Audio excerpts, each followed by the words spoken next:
영원히 살리로다. 아멘.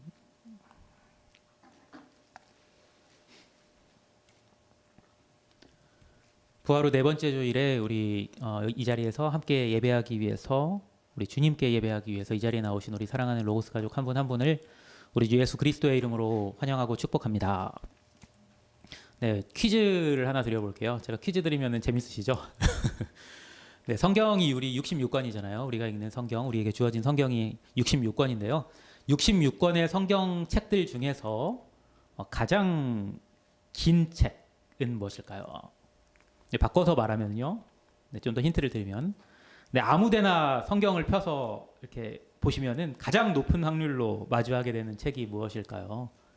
네, 다들 다 아실 거예요. 아마 지금 한번 이제 성경 가운데쯤을 이렇게 딱 아무데나 펴보시면은 바로 아실 수가 있습니다. 네, 다른 65권의 추종을 불허하는 성경의 가장 긴 책은 바로 시편이죠. 시편은요, 몇 편의 시로 구성이 되어 있냐면요. 네, 지난번에 말씀드린 것 같은데 150편의 시로 구성이 되어 있습니다. 굉장히 많은 거죠. 네, 아마 여러분도 시편의 그 여러 시들, 150편이나 되는 시들을 이렇게 하나하나 읽고 묵상하시면서 은혜를 누린 경험들이 다들 있으실 겁니다. 네, 그 많은 150편의 시편의 시들 중에서도 가장 사람들에게 잘 알려졌고, 그리고 많은 사람들이 낭송하며 은혜를 누린 그 시가 바로 오늘의 본문인 시편 23편이죠. 네, 많은 그리스도인들이 가장 좋아하는 시편의 시로 오늘 성서일과 시편 본문인 시편 23편을 꼽습니다. 네, 아마도 여기 앉아 계신 여러분들도요, 대부분이 그렇지 않으실까 생각을 합니다. 네, 시편 23편 싫어한다고 말씀하시는 분은 제가 한 번도 못 봤어요. 왜 우리는 시편 23편을 좋아할까요? 네, 이유가 뭔가요? 그냥 뭐 잘 알려지고 이제 다들 이제 뭐 노래하고 또 읽고 묵상하고 하니까 나도 따라서 읽고 묵상한다, 뭐 그럴 수도 있겠지만 시편 23편은 한번 읽고 묵상하면은요, 그게 마음에 많이 이렇게 계속해서 남고 다시 읽고 싶고 다시 묵상하고 싶은 말씀이에요. 그 이유는 아마도 시편 23편이 그 시편을 읽었을 때, 그 시를 읽었을 때 우리의 마음을 너무나 편안하게 해주기 때문이 아닐까 싶습니다. 여호와는 나의 목자시니. 네, 너무 익숙하죠? 여호와는 나의 목자시니 내게 부족함이 없으리로다. 그가 나를 푸른 초장에 누이시며, 푸른 풀밭으로 참 바뀌었던 것 같아요, 개역개정에서. 푸른 풀밭에 누이시며 쉴 만한 물가로 인도하시는 도다. 네, 감탄사가 절로 나오지 않습니까? 네, 한번 눈을 감아 보세요. 한번 이 자리에서 다들 한번 눈을 딱 감으시고요. 이렇게 편하게 이렇게 등을 이렇게 의자 뒤에다가 기대시고 한번 상상을 한번 해보십시오. 시편 23편의 장면을요. 넓고 푸른 초원이 여러분 앞에 펼쳐져 있습니다. 그리고 여러분은 그 넓고 푸른의 한 가운데 따스한 햇살을 받으면서 누워 있습니다. 네, 그렇게 초원 위에 편안하게 누워 있는 여러분이 일어나서 걸을 때는 우리 주 하나님께서 여러분이 목을 축일 수 있도록 졸졸졸 흐르는 맑고 깨끗한 시냇물로 인도해 주십니다. 네, 이제 눈을 뜨시고요. 네, 말 그대로 정말 무엇 하나 부족함이 없지 않겠습니까? 그런데요, 이 시편의 그 방금 전에 읽어드린 그 구절 뒤에 이어지는 말이 조금 의아하게 들립니다. 내 영혼을 소생시키시고 자기 이름을 위하여 의의 길로 인도하시는 도다. 네, 뒷부분은 참 고개가 끄덕여지는 그리고 좋은 말이에요. 의의 길로 인도하신다. 네, 너무 좋은 말이죠. 고개가 끄덕여져요. 그런데 그 앞에 붙은 내 영혼을 소생시키시고 라는 표현이 가만히 묵상해 보면 마음에 조금 걸립니다. 소생이라는 단어 때문에 그런데요. 소생이 무슨 뜻입니까? 국어사전 찾아보시면은 소생 뜻 찾아보실 수 있을 건데요. 네, 죽어가다가 다시 살아나다라는 뜻입니다. 그러니까요. 무슨 뜻이냐면요. 지금 여러분이 눈을 감고 머릿속에 상상했던 그 장면 있잖아요. 그 장면 속에 있는 사람, 그 푸른 풀밭에 누워 있는 사람이 사실은 아무 문제가 없는 사람이 아니라 죽을 지경에 이른 사람이라는 겁니다.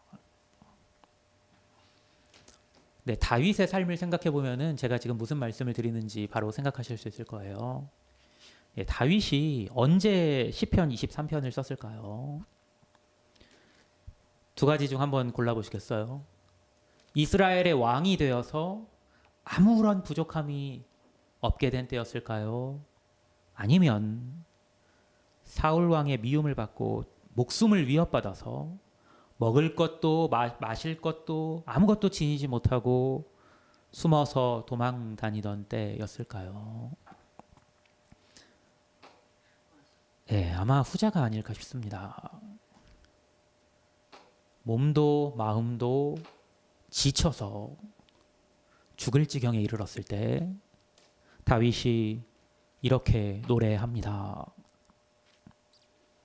여호와는 나의 목자시니 내게 부족함이 없으리로다. 네, 이러한 그 맥락을 생각해 보면요, 배경을 생각해 보면 이런 질문을 던지지 않을 수가 없어요. 어떻게 다윗은 그렇게 노래할 수 있었을까요? 조금 전에 읽어드린 23편, 시편 23편 2절과 3절에는요, 반복되는 한 단어가 있어요. 바로 인도하시는도다라는 단어인데요. 다윗은 하나님의 인도를 받고 있었기 때문에 내게 부족함이 없다라고 노래할 수 있었던 것입니다. 다윗은 하나님께서 자신을 쉴만한 물가로 인도하시며 또한 의의 길로 인도하신다고 노래합니다.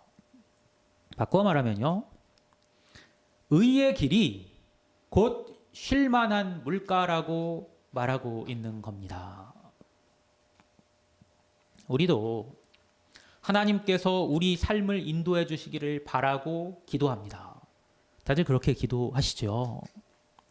여기 계신 여러분 모두가 하나님께서 여러분의 삶을 인도해 주시는 은혜를 다 경험하시게 되기를 간절히 축원합니다.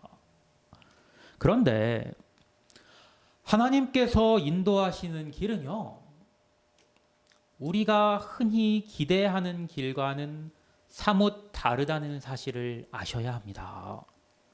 많은 사람들이 하나님께 자신의 삶을 인도해 달라고 기도하면서 시편 23편이 노래하는 푸른 풀밭 쉴만한 물가를 즐기며 부족함이 없는 편안한 자신의 모습을 상상하며 또한 기대합니다. 그러나 시편 23편이 말씀하는 푸른 풀밭 그리고 쉴만한 물가는 사실은 사울 왕의 위협을 피해서 다윗이 숨어서 지내야만 했던 광야의 아둘람 동굴입니다. 또 그곳은 하나님의 사람 엘리야가 아합 왕과 이세벨의 위협을 피해서 숨어있던 그릿 시냇가이기도 합니다. 열왕기상 17장을 보시면 하나님의 사람 엘리야가 아합 왕을 찾아가서 앞으로 수년 동안 비가 오지 않고 또 이슬도 있지 아니하리라는 하나님의 말씀을 담대하게 전합니다. 하나님께서 시키셔서 하나님 뜻대로 하나님 명령대로 행한 거죠. 하지만 이스라엘 왕 아합의 입장에서 생각하면은 감히 자기에게 듣기 싫은 소리를 한 겁니다. 담대하게 하나님의 말씀을 전했던 엘리야에게 무슨 일이 일어났을까요? 담대하게 하나님의 말씀을 전했으니까 가슴을 펴고 모든 사람들의 인정을 받고 그랬을까요? 어려움을 겪습니다. 어떤 어려움을 겪습니까? 이세벨이 살기가 등등해서 엘리야를 내가 죽이고 말겠노라고 말하고 또 아합도 그렇게 말하고 그래서 도망가죠. 이 사건이 이 지금 제가 말씀드린 그 사건에만 일어난 게 아니라 계속해서 일어나요. 그 후에도 나중에 이제 엘리야가 또 아합을 찾아갔을 때 또 바알의 선지자들과 함께 일종의 겨루기를 하죠. 하나님과 바알 신 중 누가 진짜 신인지 보자.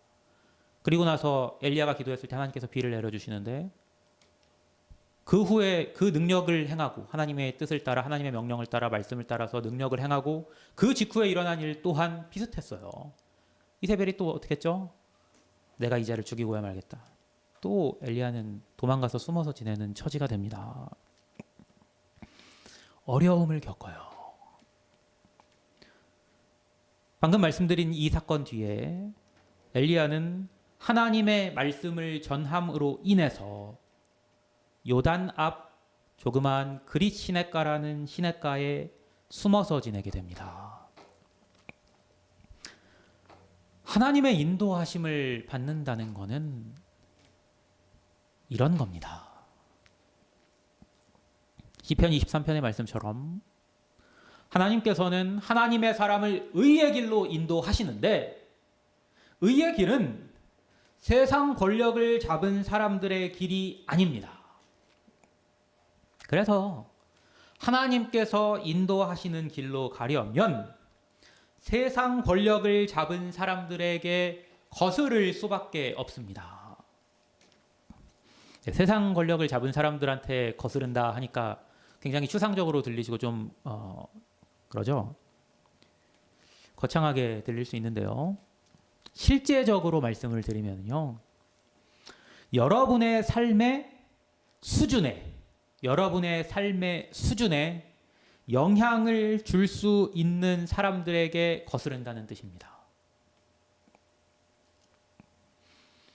어떤 의미인지 조금 감이 잡히시나요? 좀 더 구체적으로 말씀드려 볼까요? 살아오시면서 이 말을 안 들어보신 분은 아마 드물 겁니다. 한 번만 눈 딱 감고 시키는 대로 해. 특별히 직장 생활을 하신 분들은 아주 많이 들으시지 않았을까 싶습니다. 저도 조그만 회사에서 이제 20대 때 잠깐 몇 달 안 되는 기간 동안에 회사 생활을 한 적이 있는데요. 그 몇 달 안 되는 시간 속에서도 들었던 말이에요. 눈 딱 감고 시키는 대로 하면 삶의 수준이 높아질 수 있는 경우가 많습니다. 반대로 그렇게 하지 않으면 많은 것을 잃게 되고 어려움을 겪게 되기가 매우 쉽습니다. 그런데 하나님께서 인도하시는 길은 그 길이 아니라 의의 길입니다. 하나님께서 인도하시는 길을 따라서 갔기에 결국 다윗은 왕궁에서 쫓겨나서 아둘람 동굴로, 그리고 엘리야는 요단 근처 작은 그릿 시냇가에 머물게 됩니다. 거기서 그들은 이렇게 노래합니다. 여호와는 나의 목자시니 내게 부족함이 없으리로다. 그가 나를 푸른 풀밭에 누이시며 쉴만한 물가로 인도하시는도다. 내 영혼을 소생시키시고 자기 이름을 위하여 의의 길로 인도하시는도다.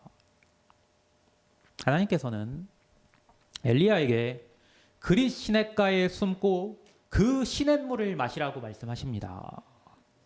우리가 엘리야의 이 이야기를 그냥 그냥 얼핏 들었을 때는요, 하나님께서 먹여주시는 마시게 하는 시냇물을 마시니까 그 시냇물이 얼마나 달았을까 이런 생각을 하기가 쉬운데요. 가만히 생각해 보면은요, 그 물이요, 그릿 시냇가에서 떠먹었던 물이 원래 엘리야가 마시던 물보다 더 좋은 물이었을까요?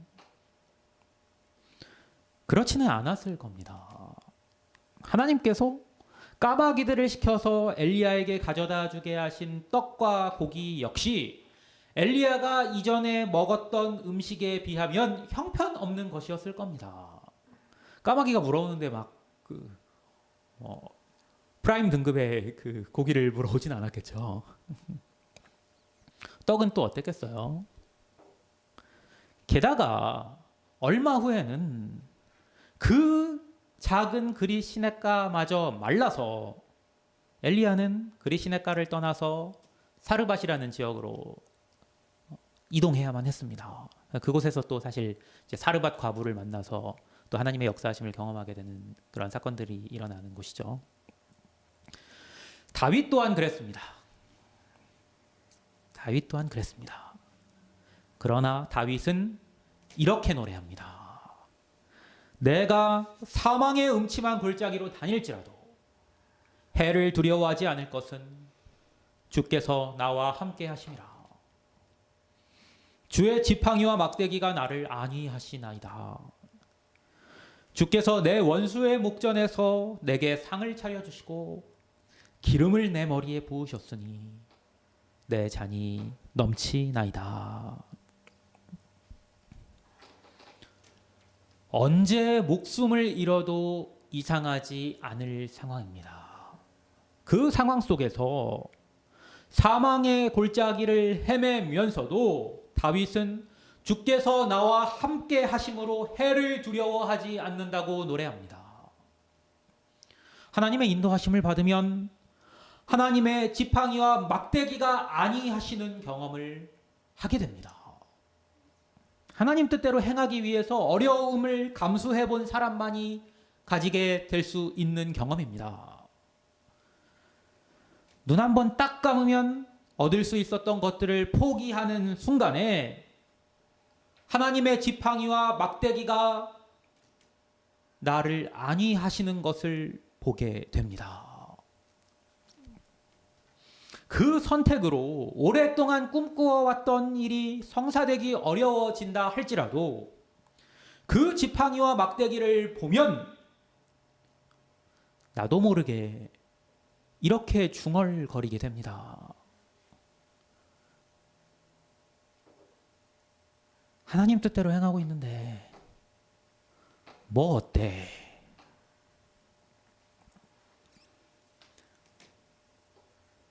그 순간 어떤 일이 일어날까요? 그 순간이요, 형언할 수 없는 평안이 우리 마음에 찾아옵니다. 그리고 그것이 바로 우리 주님께서 주시는 평안입니다. 그곳이 주님께서 누이시는 푸른 풀밭이며 주님께서 인도하시는 쉴만한 물가입니다. 바라기는 여러분도 하나님께서 인도하시는 의의 길로 걸어가심으로 그곳에 이르시는 복을 누리게 되시기를 간절히 축원합니다. 그곳에서 하나님께서 여러분의 원수의 목전에서 여러분에게 상을 차려주시고 여러분의 머리에 기름을 넘치도록 부어주실 것입니다. 눈 딱 감고 시키는 대로 하라 했던 사람의 말을 안 들으면 여러분이 어려움을 당하게 되는 수가 많습니다. 그러나 하나님께서는 그 사람을 오히려 부끄럽게 하시고 여러분을 높이실 것입니다. 사람들의 눈에는 여러분이 부끄러움을 당하는 것처럼 보일 수 있습니다. 실제로 객관적으로 봐서도 그럴 수도 있어요. 그러나 하나님께서는 그 사람을 오히려 부끄럽게 하시고 여러분을 높여주시는 줄로 믿으시기 바랍니다. 하나님께서 여러분을 높여주시면 그걸로 된 거 아니겠습니까? 그렇게 살아가는 사람이 우리 그리스도인입니다. 예수 그리스도의 도를 전파하지 말라고 예수 그리스도의 도를 전파했던 베드로와 요한을 제사장들이 불러서 경고합니다. 도무지 예수의 이름으로 말하지도 말고 가르치지도 말라. 그렇게 경고하는 제사장들을 향해서 베드로와 요한이 어떻게 대답하죠? 하나님 앞에서 너희의 말을 듣는 것이 하나님의 말씀을 듣는 것보다 옳은가 판단하라. 어떻게 되나요? 결국 어떻게 되나요? 엘리야의 경우와 마찬가지예요. 결국 잡혀서 옥에 갇히는 신세가 됩니다. 그러나 그 후에도 옥에서 나와서 다시 동일한 일을 하고 하나님의 뜻대로 하나님의 말씀을 따라 행하고 다시 잡혀 들어왔을 때에도 그들은 동일하게 이렇게 말합니다. 사람보다 하나님께 순종하는 것이 마땅하니라. 사랑하는 여러분, 우리도 사람보다 하나님께 순종해야겠습니다. 사람 눈치 말고 사람 눈치가 아니라 하나님 눈치 보고 살아야 되지 않겠습니까? 하나님의 지팡이와 막대기가 나를 안위하시는데 사람을 두려워해야 할 이유가 있습니까? 우리 신앙의 선배들이 다 그렇게 살았습니다. 부당한 이익을 취하지 않고 정직하게 살았고 부당한 일을 하라는 요구를 단호히 거절하고 정당한 일을 하며 살았습니다. 어떻게 하면 하나님을 기쁘시게 할지를 생각했지 어떻게 하면 사람을 기쁘게 할지를 생각하지 않았습니다. 내 평생에 선하심과 인자하심이 반드시 나를 따르리니 내가 여호와의 집에 영원히 살리로다. 여러분은 어디에 거하시겠습니까? 아둘람 동굴과 그릿 시냇가를 선택하시는 은혜가 여러분에게 있기를 축원합니다. 시편 84편을 읽어드림으로 설교를 마치도록 하겠습니다. 아까 전에 우리가 노래한 곡의 가사이기도 합니다.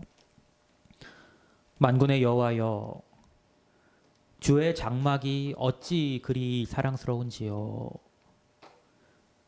내 영혼이 여호와의 궁정을 사모하여 쇠약하며 내 마음과 육체가 살아계시는 하나님께 부르짖나이다. 나의 왕, 나의 하나님, 만군의 여호와여, 주의 제단에서 참새도 제 집을 얻고 제비도 새끼둘 보금자리를 얻었나이다. 주의 집에 사는 자들은 복이 있나니 그들이 항상 주를 찬송하리이다. 주께 힘을 얻고 그 마음에 시온의 대로가 있는 자는 복이 있나이다. 그들이 눈물 골짜기로 지나갈 때에 그곳에 많은 샘이 있을 것이며 이른 비가 복을 채워주나이다. 그들은 힘을 얻고 더 얻어 나아가 시온에서 하나님 앞에 각기 나타나리이다. 만군의 하나님 여호와여, 내 기도를 들으소서. 야곱의 하나님이여, 귀를 기울이소서. 우리 방패이신 하나님이여, 주께서 기름 부으신 자의 얼굴을 살펴보옵소서. 주의 궁정에서의 한 날이 다른 곳에서의 첫날보다 나은즉 악인의 장막에 사는 것보다 내 하나님의 성전 문지기로 있는 것이 좋사오니 여호와 하나님은 해요 방패이시라. 여호와께서 은혜와 영화를 주시며 정직하게 행하는 자에게 좋은 것을 아끼지 아니하실 것임이니이다. 만군의 여호와여, 주께 의지하는 자는 복이 있나이다. 여러분의 마음의 고백이었으면 좋겠습니다. 기도하겠습니다.